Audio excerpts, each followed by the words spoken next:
It is time for our philosophy segment, the end of the show, which last week, this week, and next week has a special name. We now have a banner for this.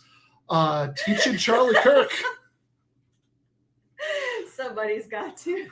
If not us, then who? Exactly. Yeah.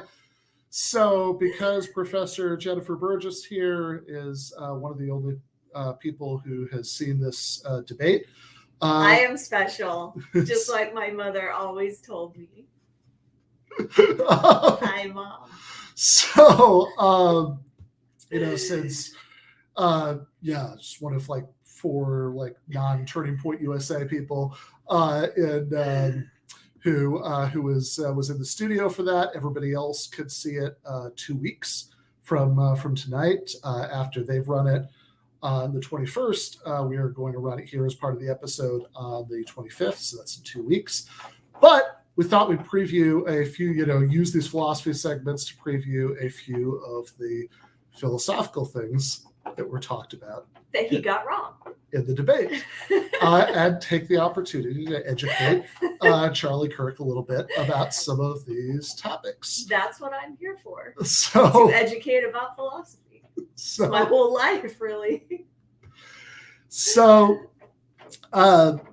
one of the things that has come up in a number of debates since leading up to the one that I did, I watched a few of Charlie's old debates with Vosh and Kyle Kalinske and Hassan Piker and Sam Cedar.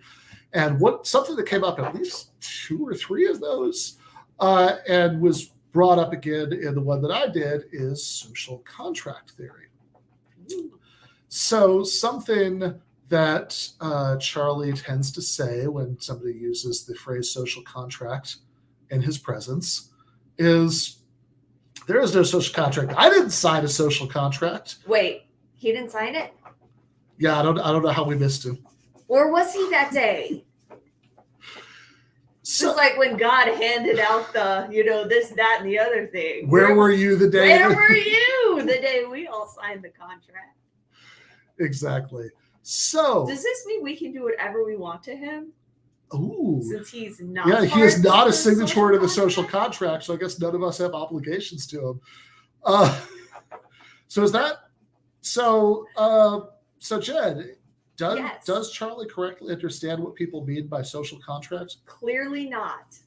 If he thinks that we actually had to sign a contract. So Jen wrote her dissertation about contractualism. I did. So she literally has a PhD in this. So let's let's hear it. Like, I have a PhD in the social contract. Yeah. Well, the dissertation was was about contractualism. So what's so social contract theory is an implicit agreement that we all have to keep us out of the state of nature.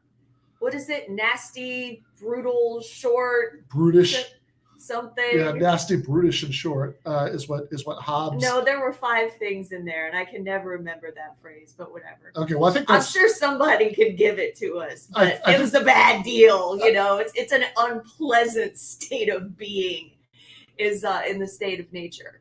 So because everyone is out to kill everybody else, because there's only so much resources to go around, and everybody's out to get for themselves, and everybody is roughly equal, because even though I cannot take down Ben by myself, I could join up with a few other people and we could all take down Ben. And now the problem is that those people are trying to take down me, and I'm trying to take down them, and there's no loyalty, and it's just every person for themselves. So in order to get out of that unpleasant situation, I make a contract. Implicitly, I make this contract. I don't kill you, you don't kill me, I don't take your stuff, you don't take my stuff. And that way we can all live together in harmony. That sounds good to me. And then we contract with a government of some sort who we give the power to punish us should we break the social contract. Yeah. So But we can still revolt against that government. That's an important part to add. Yeah. So if you're Hobbes, then maybe not. Maybe the government you get is it.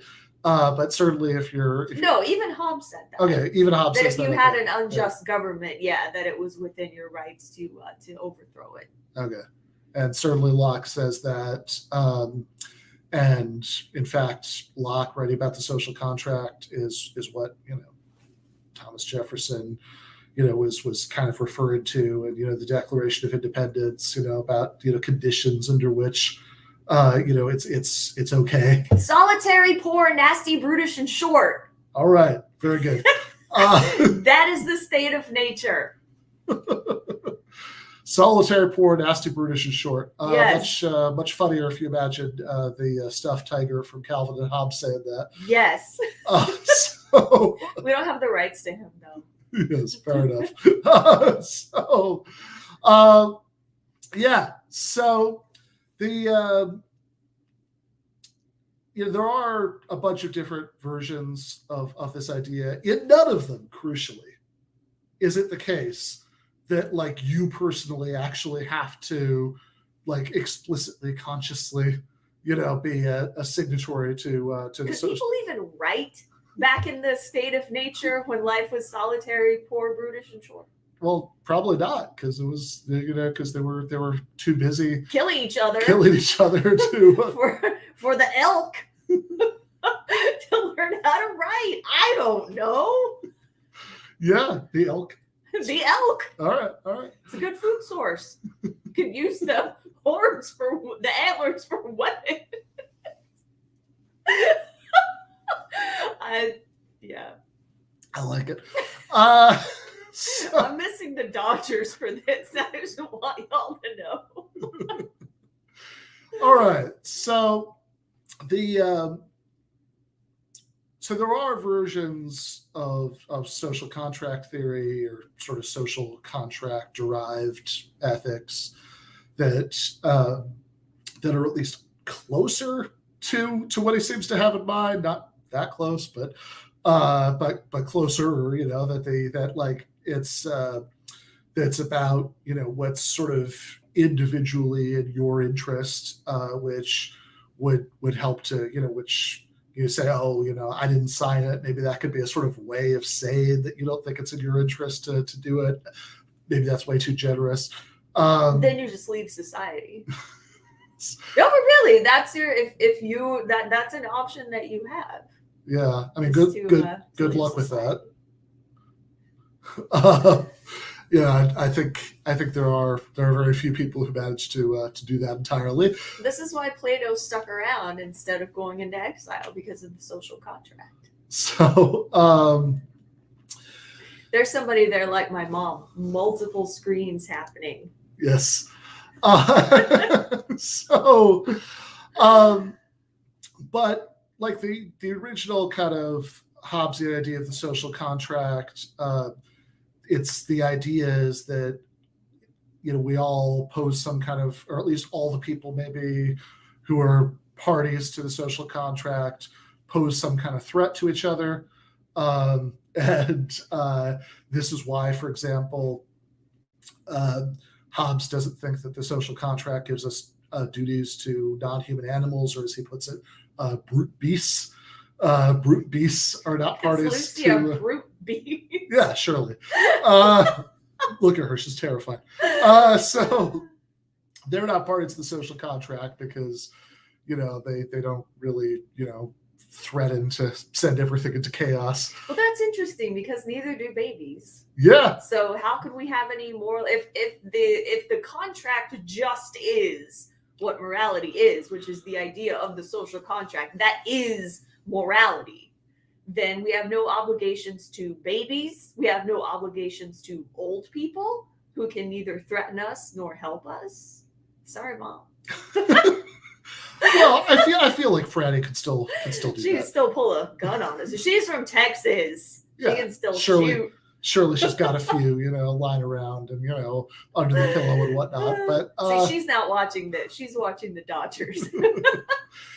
So there are other views that kind of take as the impetus some idea that morality in general, or maybe at least political justice, can be thought of as some kind of giant contract that we're all in. And, one version of that is thinking that it's like, once you, I don't know, you click, that you use the product, you're implicitly accepting the terms of service, something like that. But I think the most plausible version probably of a contract derived view, and maybe we should just do this as a cliffhanger for next week. Ooh, I like cliffhangers. Is John Rawls, who has a view that the correct principles of justice are the ones that Adam. That you would that you would agree to, not that you have implicitly agreed to just by being part of society. That would be the Hobbes, maybe the Locke thing, but are the terms of the contract that you would agree to under certain particular hypothetical circumstances that are relevant to thinking about, okay, what do we mean by justice? What is it that makes an institution just or unjust? And is there a way that we can think about this in terms of contracts that you would sign under particular circumstances? And this came up in the debate. It sure did. I trotted out John Rawls's idea, which the again, we'll explain it next week, but the that's why it's a cliffhanger. So the veil of ignorance, and Charlie had a really interesting response. All his responses were interesting, if you ask me.